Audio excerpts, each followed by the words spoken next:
Hi again, back with some more of my favorite person, Laura Ingalls Wilder. So page 351 today is where we're going to start. The final move, Dakota Territory. And you can look at the beautiful picture of the Ingalls homestead there in Dakota Territory. After living in Minnesota for a while, Mr. Ingalls was given the opportunity to work on the railroad crew, which was heading to the Dakota Territory. Railroads allowed people to travel much more quickly. They also allowed products to come from the east and leave the west more easily. Mr. Ingalls got a job laying rails for the trains heading west. People who were moving west to live were given land grants. The grant gave the settlers free land they could use for a farm. Laura's pa was given a grant too. A young school teacher. Another reason why I love Laura Ingalls Wilder.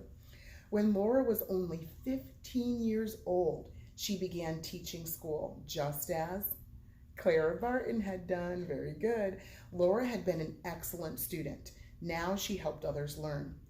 With the money I will earn, I can help send Mary to a college for the blind, she thought. And she did.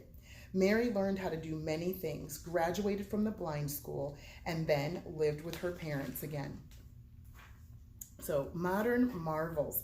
If you had grown up in the days of Laura Ingalls Wilder, you would have probably gone to school in a one-room schoolhouse. That might also be the place your church meets on Sundays. Even before your school day started, there were chores to be done, so you would wake up very early. To get to school, children sometimes walked several miles. During the winter, you might have to bring in firewood for the wood-burning stove that kept the classroom warm. If you were a boy, you wouldn't be able to go to school in the fall because your family would need your help harvesting crops. So some of you boys be like, yes, I don't have to be in school, but you're working hard all day. You're just harvesting the crops. Your classmates would be many different ages, and you would all share one teacher. Each student had a slate or a small chalkboard and chalk to write with. Reading, penmanship, and arithmetic were the most important subjects. Penmanship is one of them. Yeah, it's important. If younger students were struggling, the older students helped them learn. Students brought their lunch with them, went home for a lunch break, or ate food the teacher cooked for her students on the wood stove. They drank water from a stream or a well. Schools today are very different. All children go to school about 10 months each year. Some children learn at home, like you're doing right now. They are homeschooled by their parents. They learn the same subjects as children do in large classrooms. Other children attend a private school or a public school when they're open, are able to be open. Now you can take the bus or ride in your parents' car to get to school. You don't have to get firewood for the stove. Electricity heats the air in the winter and cools it in the summer. Schools are much larger today, and classrooms are separated by grade.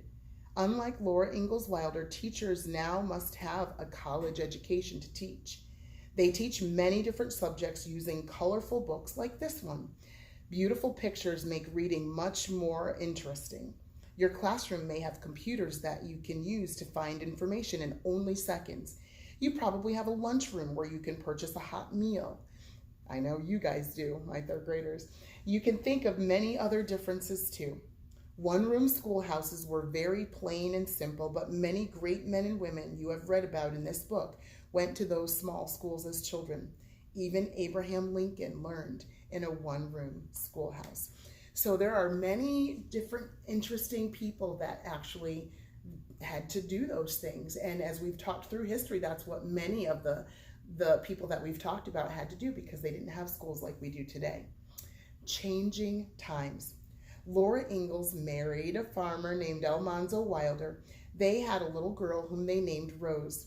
The Wilder family moved to Missouri to grow apples. The Wilders enjoyed the simple life, but America was changing in many ways. With the coming of the 1900s, almost 1900, people began to use cars instead of horses.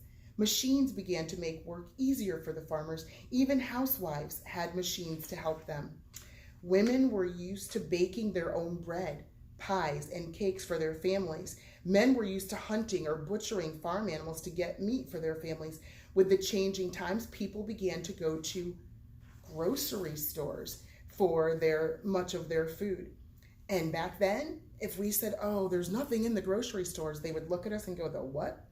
What is a grocery store? I've never heard of that before. Don't you just go out in the woods and get your meat? Don't you make your own butter at home? Don't you get your chickens and get their eggs? Well, Nana does. Nicholas's mom does. She gets her eggs from her chickens. But for them, it would be a strange thing to talk about grocery stores. So they probably would be surviving just fine, unlike we are today. The forgotten life of the pioneers. Rose Wilder grew up, got married, and left home. She became a writer and traveled around the world. Laura Ingalls Wilder realized how much different life was now. Would Rose ever know what life was like when her mother was young? Would children know what it was like to be a pioneer? Laura Ingalls Wilder watched little children at play. Now little girls had beautiful dolls brought from toy shops. She smiled as she remembered Susan and Charlotte. Susan had been Laura's very first doll, made from a corn cob. But Laura loved her as much as any little girl ever loved her doll. She remembered that special Christmas in the little house in the big woods when her mother made her a beautiful rag doll. Laura had named her new doll Charlotte. Over 50 years had passed since then. As Laura Ingalls Wilder sliced cheese she had bought at the grocery store, perhaps she thought of the time she had helped Ma make cheese at home. When Ma salted the curd, Laura was always there to help because she loved to taste it. She remembered the squeaking sound it made against her teeth. Then Laura Ingalls Wilder remembered the bears in the big woods of Wisconsin. Sometimes her pa shot bears for meat.